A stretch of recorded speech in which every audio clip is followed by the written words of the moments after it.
టేస్టీగా క్రిస్పీగా అస్సలు నీచు వాసనే లేకుండా చేప జన అంటే ఫిష్ ఎగ్ ఫ్రై ఎలా చేస్తారో ఈ వీడియోలో చూపించేస్తాను.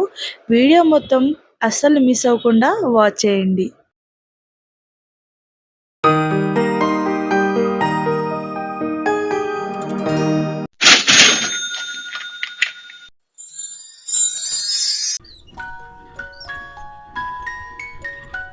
హలో అండి అందరికీ, నేను మీ Shabnaz. Welcome back to my channel Shabnaz things. ముందుగా స్టవ్ ఆన్ చేసి ఒక బౌల్లో వాటర్ తీసుకొని అందులో హాఫ్ స్పూన్ సాల్ట్ అలానే హాఫ్ స్పూన్ పసుపు వేసి ఆ నీళ్ళని బాగా మరగనివ్వాలి.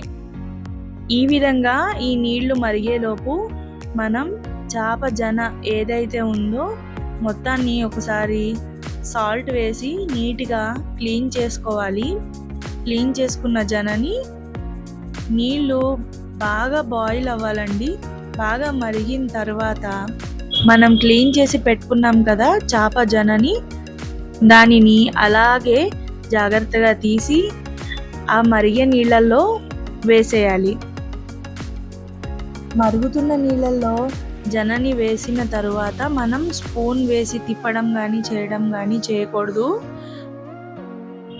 అది మనం నీళ్ళల్లో వేసిన వెంటనే ఒక 2-3 మినిట్స్ లోపే గట్టిగా అయిపోతుంది. గట్టిగా అయిన తరువాత మనం అటు ఇటు తిప్పడానికి స్పూన్ని పెట్టుకోవచ్చు. చూడండి, నేను చూపిస్తున్నాను. మనం వాటర్లో మరగడానికి వేసిన తర్వాత ఆ జన మొత్తం ఈ విధంగా గట్టిగా అయిపోతుంది. గట్టిగా అయ్యేంత వరకు మనం తిప్పడానికి ఉండదు. గట్టిగా అయిన తరువాత బాగా ఉడకాలండి. ఉడికితేనే మనకి నీచు వాసన అనేది పోతుంది. ఉడికిన తర్వాత సపరేట్గా ఒక ప్లేట్లో తీసి పక్కన పెట్టుకోండి. ఇప్పుడు మరలా ఇంకొక స్టవ్ మీద ఫ్రైకి కావాల్సిన కడాయిని పెట్టుకొని అందులో ఆయిల్ వేసి ఆయిల్ హీట్ అయ్యేంత వరకు స్టవ్ని మీడియం ఫ్లేమ్లో పెట్టి వదిలేసేయాలి. ఈలోపు మనం జనని తీసి పక్కన పెట్టుకున్నాం కదా, దాన్ని అల్లం వెల్లుల్లి పేస్ట్, ఉప్పు, కారం, ఆల్రెడీ మనం వాటర్లో పసుపు వేసేసాం కాబట్టి పసుపు ఇందులో వేయవసరం లేదు. ఒక అరచక్క నిమ్మరసం కూడా ఇందులో కలిపి మ్యారినేట్ చేసి ఆయిల్ హీట్ అయిన తర్వాత దీన్ని మనం డీప్ ఫ్రై చేసుకోవాలి.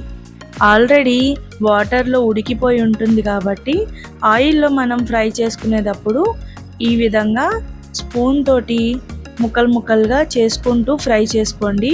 అప్పుడే క్రిస్పీగా టేస్టీగా ఉంటుంది.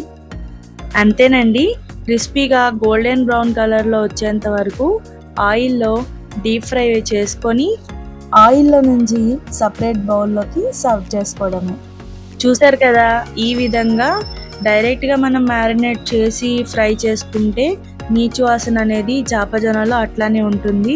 ఫస్ట్ మనం వాటర్లో ఫిష్ ఎగ్ని బాయిల్ చేసుకొని తర్వాత ఫ్రై చేసుకుంటే టేస్ట్ అనేది బాగుంటుంది. అలాగే నీచు వాసన కూడా ఉండదు.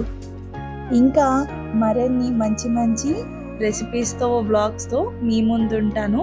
వీడియోస్ కనుక నచ్చినట్లయితే లైక్ చేయడం అయితే మర్చిపోకండి. అలానే నా ఛానల్ కనుక మొదటిసారి చూస్తున్నట్లయితే సబ్స్క్రైబ్ చేయడం అయితే మర్చిపోకండి. పక్కనే ఉన్న బెల్ ఐకాన్ని క్లిక్ చేస్తే నేను వీడియోస్ పోస్ట్ చేసిన ప్రతిసారి నోటిఫికేషన్ అయితే వచ్చేస్తుంది. వెంటనే వెళ్ళి మంచి మంచి రెసిపీస్ అలానే నా వ్లాగ్స్ని వాచ్ చేసేయచ్చు. Thank you for watching.